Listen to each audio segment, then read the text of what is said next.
Hello everyone, welcome to the Eldenwood Craft channel. My name's Emma and I'm really excited to be here today to talk to you about the things that I've been making since I last recorded a video, which was back in mid-July if I remember rightly. I hope you're well, I hope you've had a good summer or winter if you're down in the southern hemisphere. It's been a slow but productive summer, I would say, for me. Not much been going on really, but we've got a busy few weeks coming up which I might touch on. Nothing exciting, well, it is exciting for me but not for anybody else.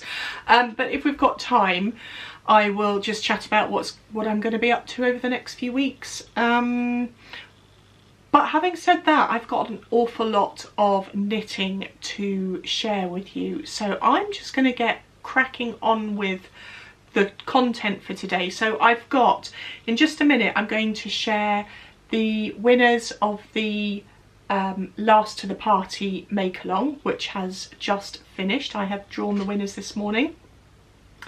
And then I've got, what have I got? I've got 1, 2, 3, 4 finished objects. 1, 2, 3, 4 works in progress. I've got some knitting plans to share with you. I've got some books that I finished to share with you, and that will either be it or I'll tell you about what's happening in September and October. Anyway, we'll see. You know what these podcasts are like if you've been before, and if you have been before, thank you for coming back. And if you're new here, you are very, very welcome. I hope you stick around. Right, I'm going to get cracking. I am prone to rambling and not doing this very professionally, but you're not here because of me being a professional podcaster. Anyway, shut up, Emma. Right, on to the Last to the Party Mal. It is now finished. It ran for 3 months over the summer. Thank you to everybody who took part. There was loads of chat in the Ravelry group. There are a few shares over on Instagram, and there were lots and lots of finished garments, predominantly garments. I did make a list actually. There were a few ranunculi, whichever you say, some Tolsters, Musselburgh, Felix, some emotional support chickens, a love note and a granny triangle wrap. I can't remember if there was anything else. But you're here for the prizes. I have 2 prizes to award today. The first one is, how should I do this? Okay, so the first one, each prize has 3 components: project bag, yarn and pattern prize. So the first prize of this absolutely beautiful, hold it back, Coco and Flora project bag that was really kindly sent to me by Eva from the superb Coco and Flora podcast and shop. I'll put links in the show notes. She sent me this beautiful patchwork project bag. I couldn't even begin to attempt to do that. Quilting on the front, it's really pretty, and then on the back, really lovely. I don't know if it shows up, but it's very fine, sort of very fine check on the back, and then inside is this beautiful floral print with Eva's, oh, where is it? There it is. There's her little tag, and it's zipped, and on the outside is this cute little, turn around that way, cute little pair of scissors as a progress keeper or a zip pull, however you want to use it. So thank you ever so much, Eva. I should say at the same time, Eva also really kindly sent me this absolutely gorgeous little notions pouch. It's got a beautiful goldfinch on the front and some beautiful floral, it's like Liberty or William Morris style, isn't it, fabric, and it opens up into a nice little pouch like that for your notions. And again, this one also has a really pretty don't know how well that will show up, but a zip pull or progress keeper. So thank you, Eva. I really, really like that. So that's mine. The project bag is the winners, along with any skein of yarn from my shop and a pattern from the lovely Nancy of the Knit Sip Happy podcast, and she has a host of sock patterns on Ravelry. She's probably most famous for, or these are the ones that I see on quite a lot of podcasts, her Swiss Dot Shorty socks. If I remember, photo on either side of here, on one side of my face. So Nancy has kindly offered a pattern prize as well. So the winner of this particular prize, so the Coco and Flora project bag, skein of yarn from my shop and a pattern from Nancy's shop, is Isabella 106, who is Alice from the UK. Alice knit a Musselburgh and a Tolster tee as part of her entry. So Alice, congratulations. Get in touch with me, give me your address details and I'll get the project bag and the skein of yarn out to you. Let me know which skein you would like and I will put you in touch with Nancy and you can choose your sock pattern from Nancy's shop. Right, I'm going to move these out of the way.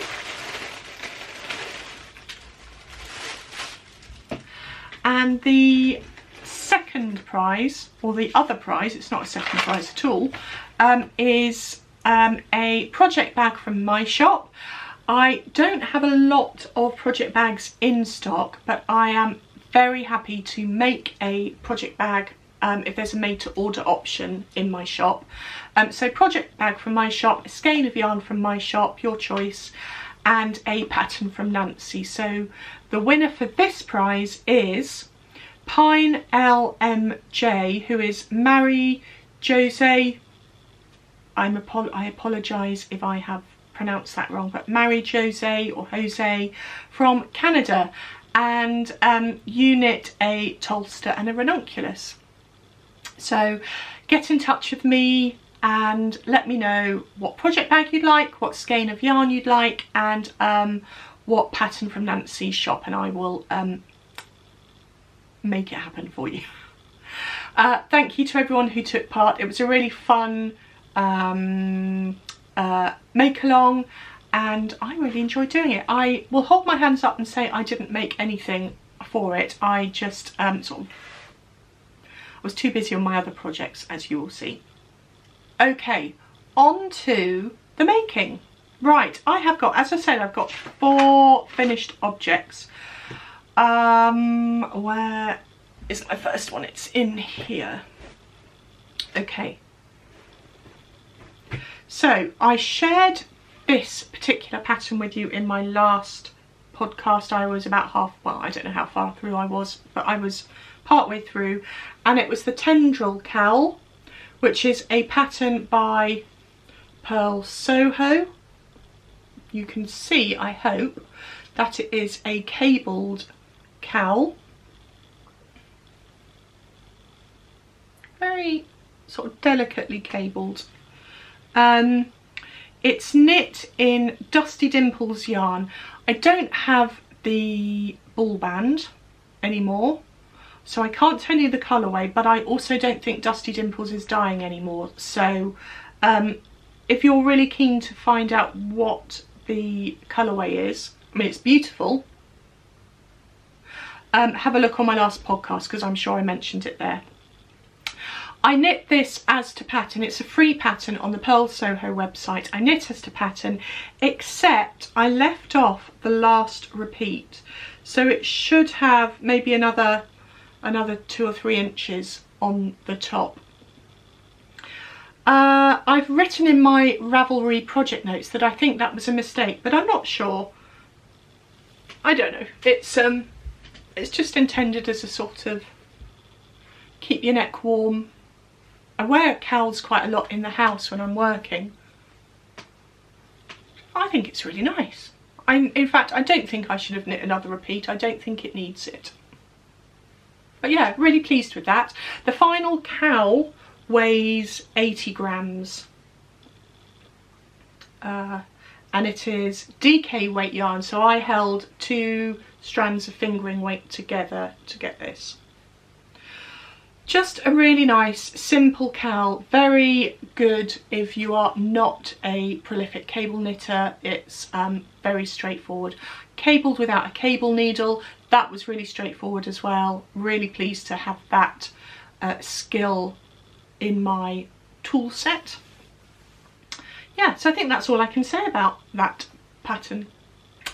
Oh, I should say what I'm wearing, because I did promise to wear this in my in this podcast when I was speaking about it in my last podcast. It is, of course, the Ranunculus, pattern by Midori Hirose. I had finished it in the last episode and said I would just show it to you on.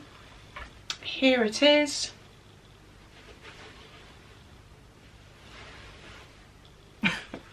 I have spoken at length this year about the Ranunculus. I won't go into detail here, but I knit a smaller size on smaller needles because I didn't want the overly boxy style that the Ranunculus is known for. I knit this in Drops Belle. It weighs about 260 grams, something like that, and it's great. I love it. I will knit more of these next summer possibly, and I would also like to knit a winter version. Very straightforward, highly recommend it. Excuse me, sip of water. Right, my next pattern is another cowl. I'm obviously preparing for winter in this episode. Or preparing for the colder weather. So this is a project you have not yet seen. It is the Near and Dear cowl, which is another pattern by Pearl Soho, another free pattern. It's written for DK weight yarn. I knit mine out of, can just organise my yarn a little better. So I knit mine out of a skein of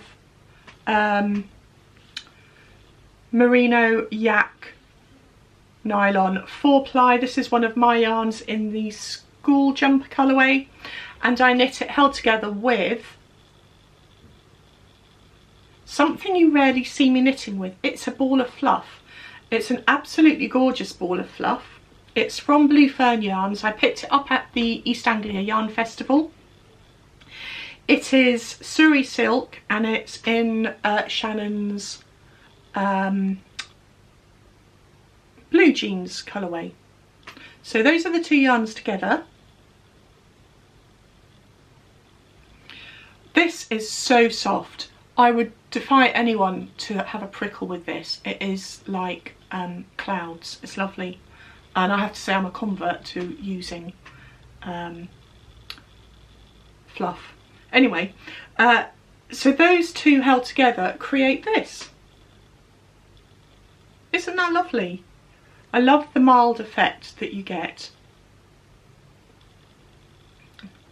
You can probably see the halo on it. So this is such a simple pattern. As you can see, it's a ribbed cowl. It's a 5x1, I think. 1, 2, 3, 4, 5x1 rib. And you, I can't remember how many stitches you cast on. It's obviously, as I said, it's a free pattern, so it's very easy to go and find out. Very easy to adapt, both lengthways and depth. Just keep going. The pattern calls for 50 grams of DK weight yarn. This finished cowl weighs 67 grams, but obviously different yarns were used, so yeah, but I mean, you could use any yarn you want. You could knit this as in a fingering weight, DK, yarns held together, aram, however you want, and it will probably come out beautifully. Pop it on for you, really soft, and a really simple knit that I think is really lovely. So I am now armed with 2 really lovely cowls to keep my neck warm over the cooler months. I used a 3.5mm needle, which was the needle called for in the pattern, I think. I don't think I adjusted my needle for the different yarn. Yeah, lovely. Taking it off though because I'm rather warm today. Right, on to the next finished object, which is hiding here. Right, again, this is a pattern that you have not yet seen. Pattern that I've not knit before. And it's the Hipster Hat. Hipster Hat, I'll show you those. A pattern by Petite Knit. It's a paid for pattern. I've had this in my library for ages. I bought it because I wanted a ribbed hat. Lots of people have been knitting the classic rib beanie, again by Pearl Soho, but I was tempted. It's a 1x1 rib, whereas this is a 2x2 rib, yeah. But I didn't like the crown decreases on the classic rib beanie, and I really like the decreases on this one. They are, they decrease at 4 points, and it's just really neat. So, knit on the needles recommended in the pattern, 3.5mm.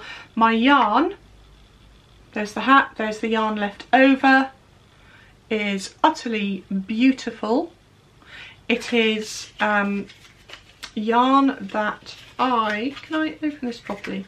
Yarn that I picked up last year at the Lay Family Yarns retreat, the Woolay retreat. It is DK and it's the Mocha colourway. I absolutely love it.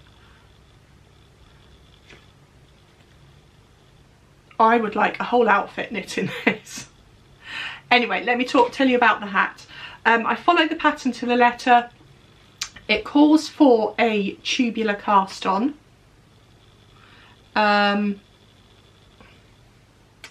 If you've not seen a tubular cast on before, a lot of people say how lovely it is, and it is. Basically the rib follows round over the brim, so it just creates a really elegant finish or start to your hat. And as I said, it's knit 2x2 rib, and you have the crown decreases at the top. Really simple, but really lovely. For the tubular cast on, I followed a tutorial on the Isolde website, and yeah, well worth the there's a couple of extra steps in the cast on basically, but it's definitely worth it. I would do that again. Pretty straightforward. Not very straightforward, but yeah, reasonably straightforward. I've linked the tutorial on my project page on Ravelry, and I'll pop it in the notes below as well. The finished hat weighs 85 grams. Obviously I could have knit it a bit more because I've got plenty of yarn left, but I stopped where I did. And that's what it looks like. I really like it. I would knit another one of these. Yeah, really happy. I might, if I knit another one, I might make it maybe an inch longer, just to give it a little bit of slouch, but not too much. Lovely. Really happy with that. Looking forward to the colder weather. Right, onwards. The next and final finished object that I have is a pair of socks. I didn't get my sock blockers. Let me do that. Hang on. Here they are.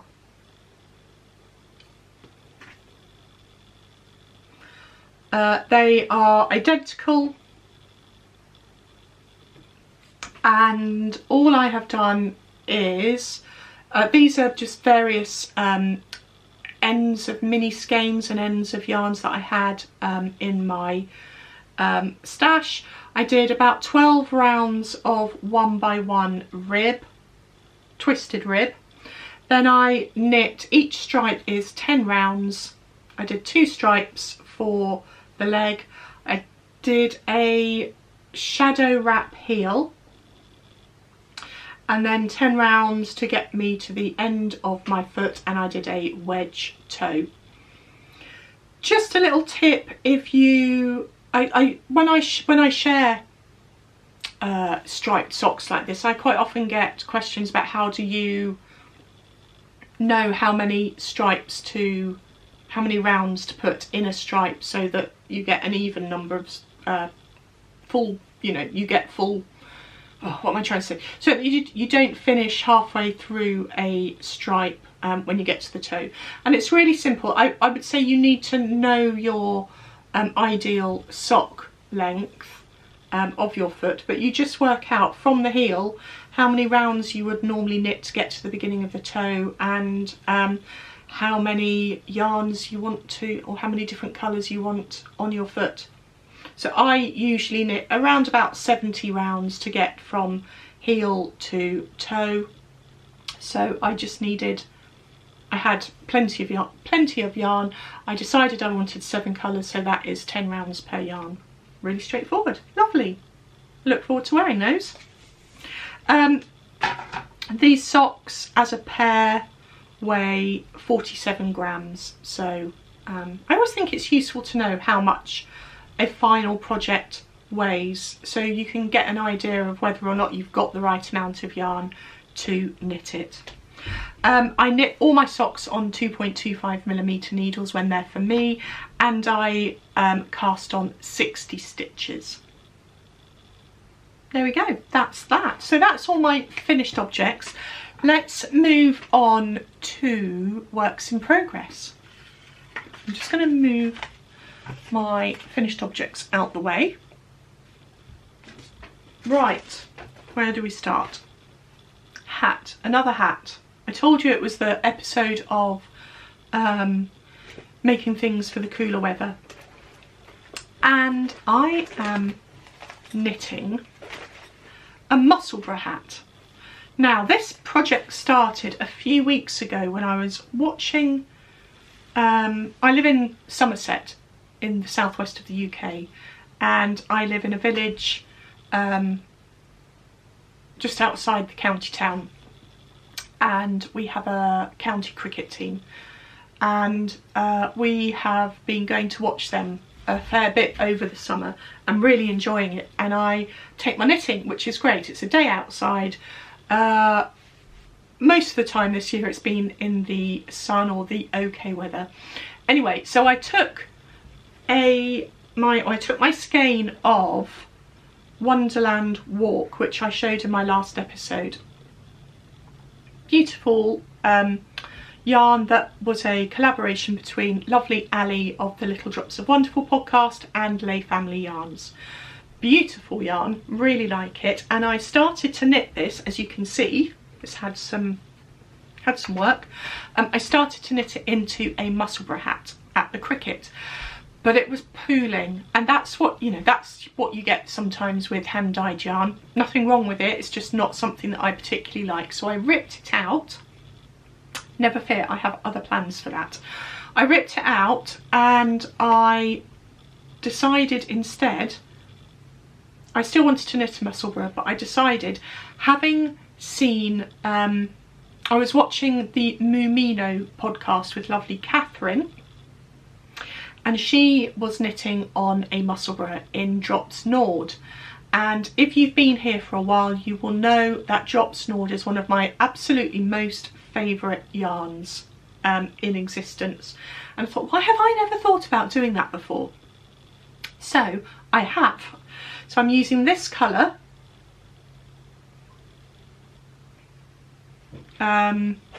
which is colourway number 19. There's the full band, Drops Nord. It is a 45% alpaca, 30% polyamide, 25% wool, sport weight yarn. You get 170 meters per 50 grams. And this is how it is knitting up. I've made quite a lot of progress.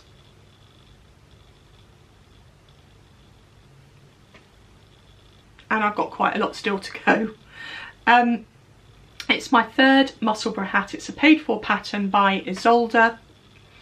I am knitting on 3.25mm needles, which is, I chose that because that's the needles that Catherine was using, and I am knitting it just according to pattern, except for one fairly significant difference. Now, a lot of people talk about being put off knitting the Musselburgh because what you do, if you've not seen the Musselburgh before, you start off, your cast on is here. You do a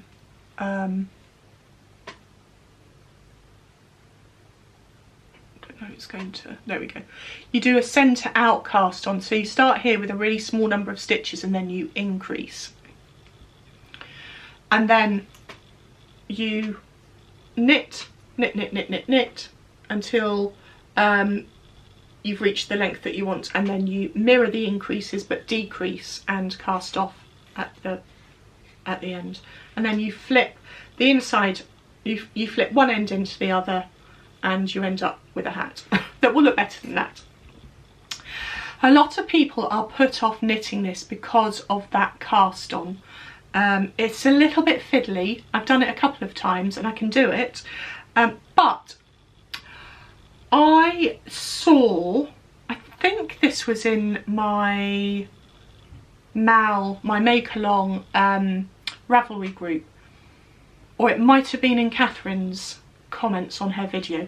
One of those two, I think, but I may be wrong, so apologies. But anyway, it doesn't matter where I saw it. The point is, somebody suggested, why not cast on the required number of cast on stitches as you would normally for any project, and then just join them in the round, because it's a small number, and then you can close, you'll get a tiny little hole by the very nature of joining in the round like that, but you can close it off with your cast on end.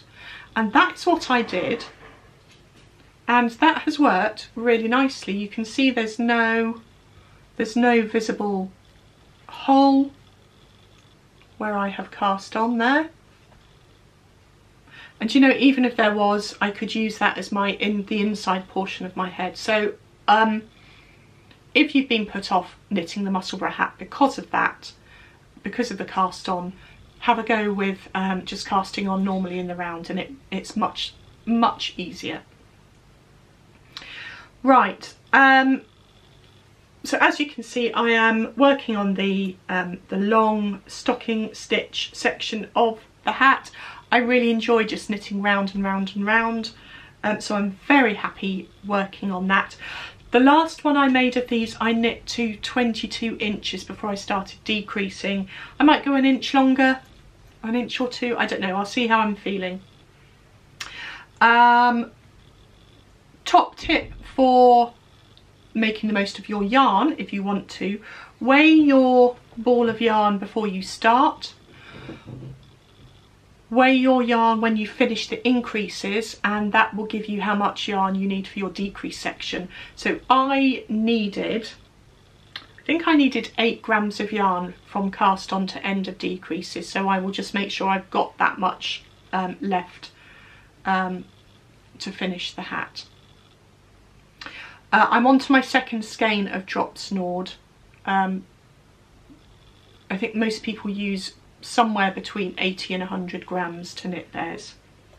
Right, I think that's all I've got to say about that. Really enjoying it, and I am really looking forward to wearing that with all the knitwear, all my cowls.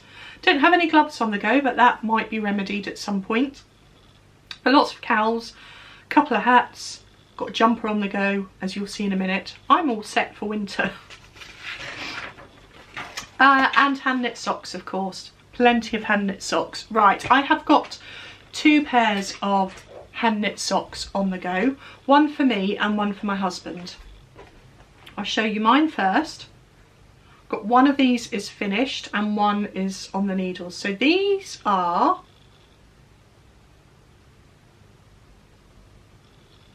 I'll put these on the sock blocker so you can see. These are the Crunkled Socks, patterned by Kay from the Bakery Bears. Now, why is that? Oh.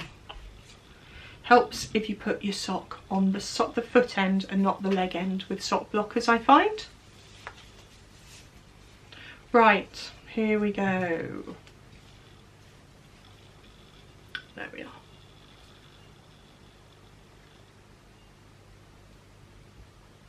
So as you can see, it's a textured pattern. I love these. I knit about 10 rounds of 2x2 rib, 1 pattern repeat, heel flap and gusset with a garter tab, and then straight down the foot with the texture on top and plain stocking stitch on the bottom, and finished it with a contrast wedge toe. What can I say? I've got the other one on the go. Just sort my yarn out.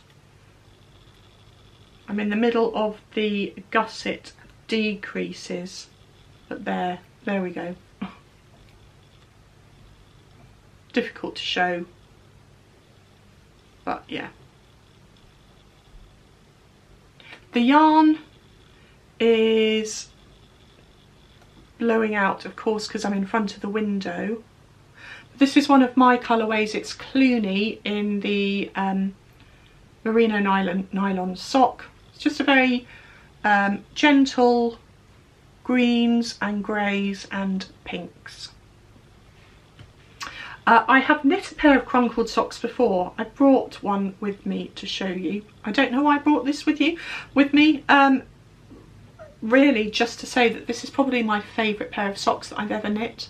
I really enjoy wearing these. I look forward to them, and I save them for kind of not best, but when I want a really good sock day, I wear my crunkled socks. I love them. Yeah, that was yarn that I got from Stranded Dye Works, and another contrast brown toe. 2.25 wooden DPNs from Chalgu, which is how I knit most of my socks. Okay, the other pair of socks I've got on the go is a pair for my husband, and they are way bigger, but it's a finished sock. This is Regia Design Line, one of the Arnie and Carlos colourways. Doesn't want to focus. There we go. I have the ball band for this. There we go. It is colour 03762. I have no idea if you can still get this. It's really old. I've had it in stash for the longest time. But it's a really good sturdy sock pattern. Sock yarn rather.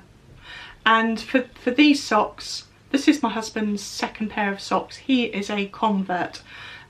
He gets really cold feet, and he's been wearing these throughout the summer, bless it, or the other pair that I've knit him, he's been wearing them throughout the summer. So he is a very worthy sock recipient now.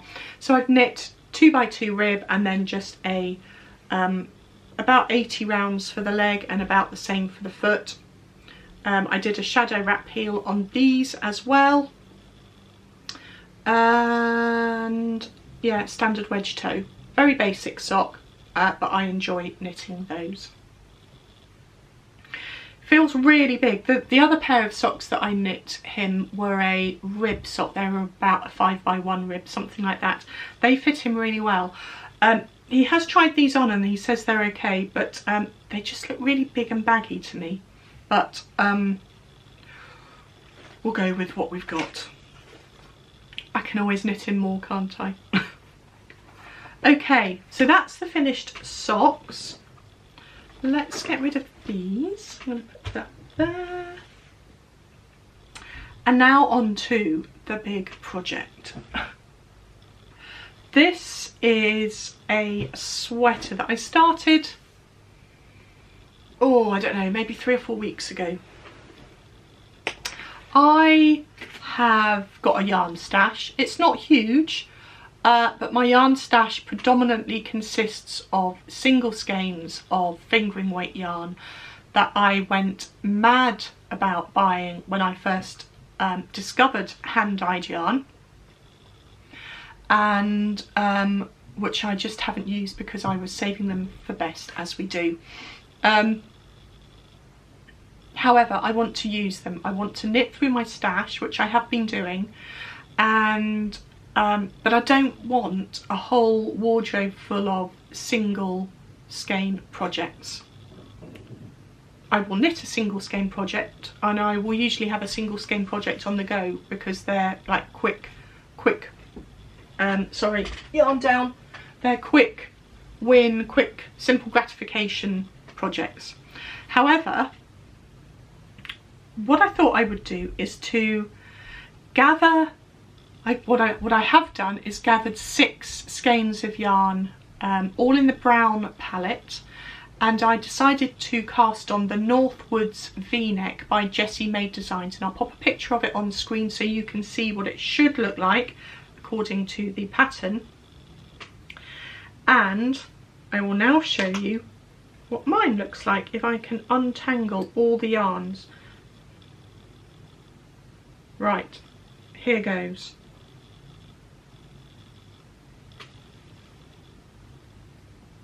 There we go. I am midway through sleeve number 1. So it is a drop shoulder sweater. It's written for DK weight yarn. I am using fingering weight held double, and I have balled each skein into 2 roughly 50-gram yarns like that, and I'm holding 2 skeins together as I knit a stripe.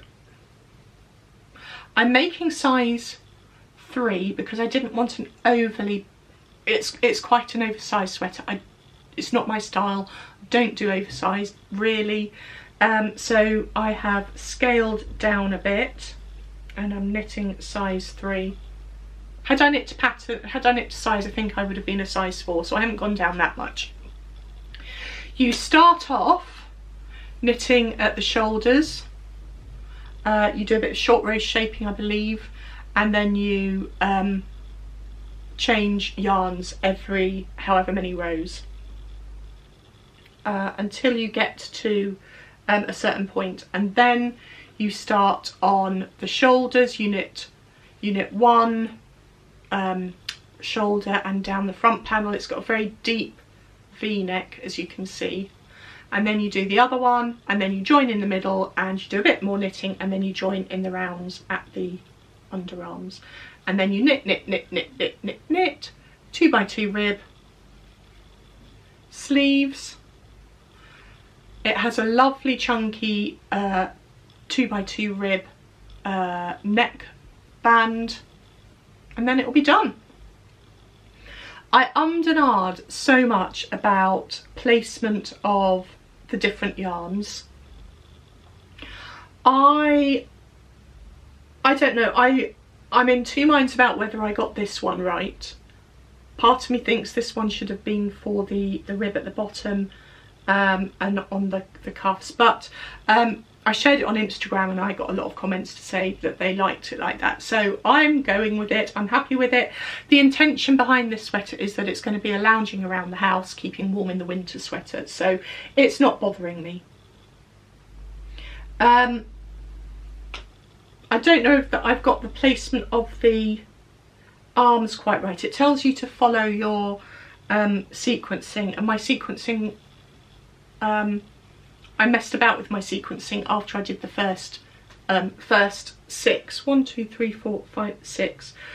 So that was my last skein of or colour. I should have then gone back to this colour at the top, but I went to that one instead because I thought I wanted that one down here. Anyway, that's my thought process behind this. It doesn't really matter. It's knitting up really nicely. The yarns are great. As I said at the outset, most of these I have had in stash for such a long time. This one, I'll do it this way actually because that's easier. The one around the neckline is one that actually I dyed when I was playing about when I first started dyeing yarn. So yeah, so that's one of mine. This one is a Yantan Tetherer yarn.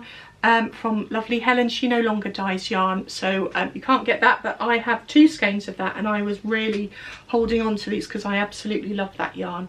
I'm really glad I've got at least one of them into a project now. This is from Loom Wool. I love everything that Jess does at Loom Wool, and so I'm pleased to get that into a project.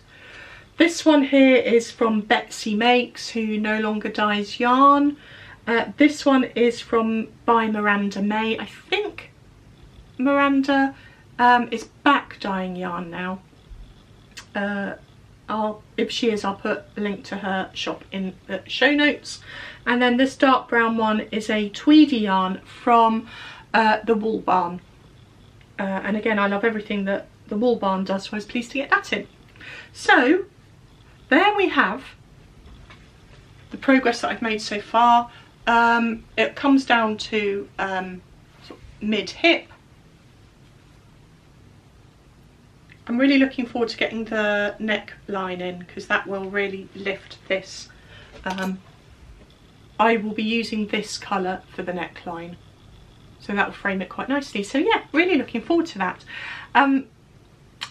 So what have I said? It's paid for pattern, Jessie Made Designs, DK weight yarn, drop shoulder, 600 gram skeins of fingering yarn have gone into this or are going into this, and I'm knitting size 3. It's a very satisfying knit.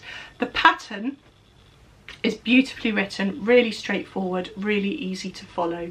So yeah, I would knit. It's the first time I've knit Jessie Made, and I would knit again from her range. There we are. Lovely.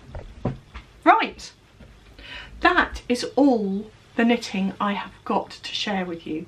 I do have lots of knitting plans.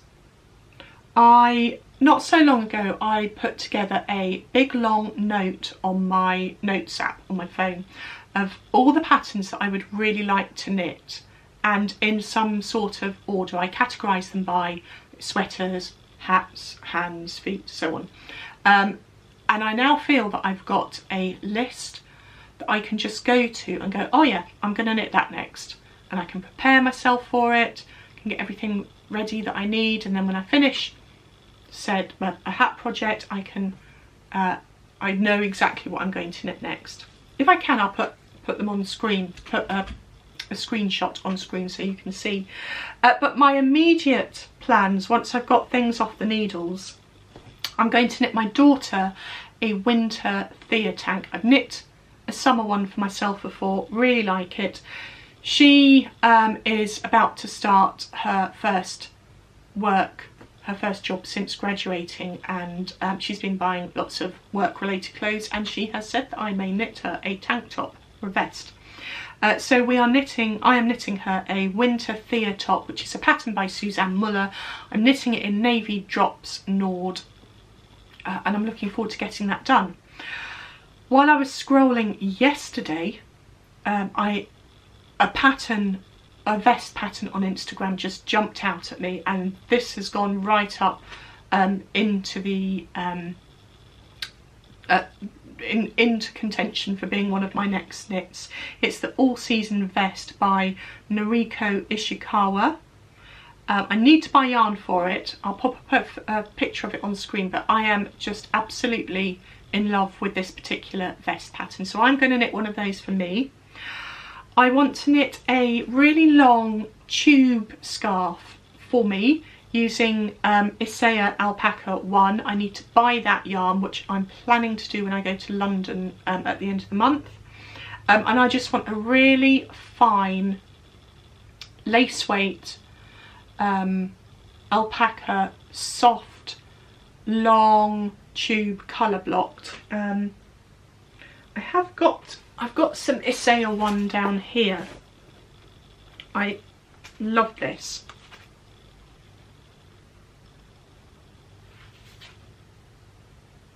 It's stunning yarn. It's 100% alpaca, 50 grams, 400 meters. So I'm going to get some colours that work with this. and I'm going to make a really long colour block scarf. Probably won't be ready for this winter. The amount of knitting in something like that is going to be huge. But it's something I think I'll really enjoy knitting and wearing. So that is coming up.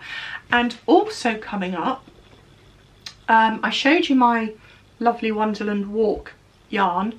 I also bought the collaboration that Lay Family Yarns did with Gaynor, her Hercle Durkle, and I'm going to use those together to knit a litmus cowl, and I'm really excited about that. I'm going to have 2 of my friends round my neck when I wear it, and I think that'll be lovely. They go together really nicely. So yeah, that's also high up the list of want to makes. So lots of knitting plans. I have also been reading a lot, and I will share the books that I've finished since I last recorded with you now. So I have had a really good reading 6 weeks. When I last podcast, I was reading My Cousin Rachel. Now finished that. Daphne du Maurier. Absolutely brilliant. It was a cracking read. Set in Florence and Cornwall in the 1880s. It's a kind of a mystery about the relationship between Philip and his cousin Rachel. It's menacing, it's mysterious, it's dark. The setting is a character in itself. I love a book where the setting is really prominent and really beautifully described, and that's what you get a lot with Daphne du Maurier, I have found. So this will be a reread at some point. Highly recommend. I have loved everything I've read by Daphne du Maurier, and I've got some more lined up. So yeah, brilliant. I then read The Year of Sitting Dangerously, My Garden Safari by Simon Barnes. Simon Barnes is a really good nature writer. And the premise behind this book is it's set during COVID. He takes a chair out to the bottom of his garden every day over the course of the year and writes in diary form about the things that he sees. I was really looking forward to reading this. I like nature writing, and I'm finding I'm liking nature writing even more. But this just fell a little bit short for me. It was quite repetitive, and I didn't find it kind of beautiful enough to keep reading. So eventually, I mean, it was a DNF for me. Sadly, because I really wanted to enjoy it. I mean, maybe by the very nature of the book, he goes and sits somewhere every day for a year and just tells you what he sees. There wasn't enough going on. He didn't see enough different things, if you know what I mean. But I would definitely read more Simon Barnes. His writing was fine. And he's written some other really good books apparently. So that was a floppish. I then listened to one of the best books that I've ever listened to, and I loved it so much that I went out and bought a hard copy of the book because there was so much detail and richness in this book. It's blowing out a little bit, but you can see it's The Shepherd's Life, A Tale of the Lake District by James Rebanks. I am sure there are probably quite a few of you who have read this because it's a book amongst many other things about sheep. But James Rebanks talks about his life as a shepherd on the fells of the Lake District. He writes beautifully and from the heart, and I lapped up every single word that he wrote. There he is on the back. I want to read this again and again and again. My heart was in my mouth so often about the trials and tribulations that a Lake District shepherd goes through during the course of a year. He also talked about his childhood and growing up in a shepherding family. His family have worked on the same bit of the fells for decades. It was astoundingly good, and I loved it so much. As I said, I listened to it. I didn't make a note naughtily of who narrated it, but he was really good. So I bought it because I wanted to read more, and I also bought the follow-up. So English Pastoral. This is slightly different take. It's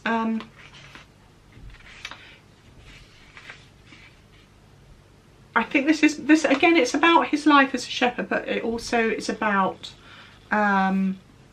it's nature writing about the Lake District. So I'm really looking forward to reading that. Brilliant. I then listened to 2 books in a series that I'm currently listening to. The series is the Ruth Galloway series by Ellie Griffiths. I have listened to 2, and I listened to 2 more this last few weeks. So I listened to number 3, which is the Janus Stone, and number 4, The House at Sea's End. I really am becoming very invested in this series of sort of detective, murder, mystery type books. Ruth Galloway is a forensic archaeologist at a made-up university in Norfolk, and she gets involved in so many found bodies. She's called in to look at the bones and things like that, and she has a terrible time of it during each of the books. Her life is threatened on many an occasion. If I were her, I would move away, but I'm not her. She's a woman in her 40s, I think. I get slightly irritated about her talking about her weight so often. That's my only negative about this whole series. That does sort of crop up on a fairly regular basis. But they were, other than that, I am really enjoying the series, and I will listen to the next one fairly soon. I listen to them on BorrowBox. My listening sources are BorrowBox, which is our library listening app, and I also have an Audible account. I then read Finding Hirose by Christian Lewis. This is a book about Christian who is at rock bottom. Relationships have plummeted, he's not having a great time, and one day he just decides to walk from his home in South Wales, and he wants to walk around the UK coastline. And this was I really enjoyed this. It was like little tales of his adventures as he walked, and he ended up making it all the way up to Hirose up in Scotland, up in the north of Scotland. It's really good. It's heartwarming in terms of the people that come to his aid as he's walking and the offers of help that he gets. He goes on a journey himself, and yeah, really good. I enjoyed that. I got this in a charity shop for £2, and it is a book with pictures, which is always fun. I then read another brilliant book. It's been really good. So I read J.L. Carr's A Month in the Country. It's a very slim novella. It comes in at, how many pages? 104 pages. It is a quiet book about Tom, who is coming back from the First World War. He uncovers paintings in sorry, I've got some fluff. He uncovers paintings in old buildings, and he is called to this church here in North Yorkshire to uncover a mural that they've discovered, and it's a story of a few weeks while he is up there. Very gentle, really quiet. beautiful writing, lots of description about the countryside around where he is staying. He stays in the church, and I adored this book. Not a lot happens, but very small things happen, and they are beautifully described. I bought this from a local independent bookshop, Brendan's Books in Taunton, and as I took it up to the counter, the woman who served me said that her husband's ashes were scattered over the top of that hill, which I thought was really lovely. And it turned out, we got chatting, and it turned out that I'm from North Yorkshire, and we both knew places, and we had a lovely chat about Yorkshire. It was great. So anyway, I really recommend this if you like quiet, beautiful writing. Brilliant.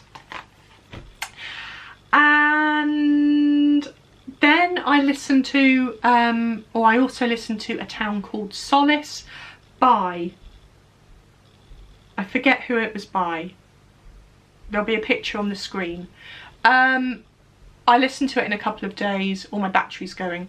I listened to it in a couple of days. I enjoyed it. It wasn't astounding, but it was fine. I'm going to rush now. I'm currently reading All Quiet on the Western Front by Eric Maria Remarque. I will talk more about this in my next podcast because this is stunning as well. But I will talk more about that. I'm also listening to Case Histories by Kate Atkinson. Enjoying that, and I'll talk more about that again. Right. I'm going to wrap up. I'm not going to talk about my shop. I have got things to say, but not a lot to say, to be honest. I'm working away on made to order bags. Struggling to find time to get anything new into the shop, but I have plans. Okay, I apologise for rushing. I'm going to leave it there because we must have been talking for quite a long time. So if you have got to the end, do give me a like and subscribe if you haven't already subscribed. That would help the channel awfully. If you'd like to leave a comment about what you've been working on, or any comments on anything that I've shared with you today, that would be lovely too. And if you don't want to say anything, you could leave me an emoji of a pile of books to go with these, as we've been talking about. Anyway, I'm going to leave you there. I will be back in October to share progress on what you've seen already and maybe some new things, and also share some adventures that I've been going on. I've got quite a lot coming up over September and October, so I'll talk about some of that then. Until then, a huge thank you for watching. I've really enjoyed sharing everything with you, and I will speak to you again in a few weeks. Take care, happy knitting, bye!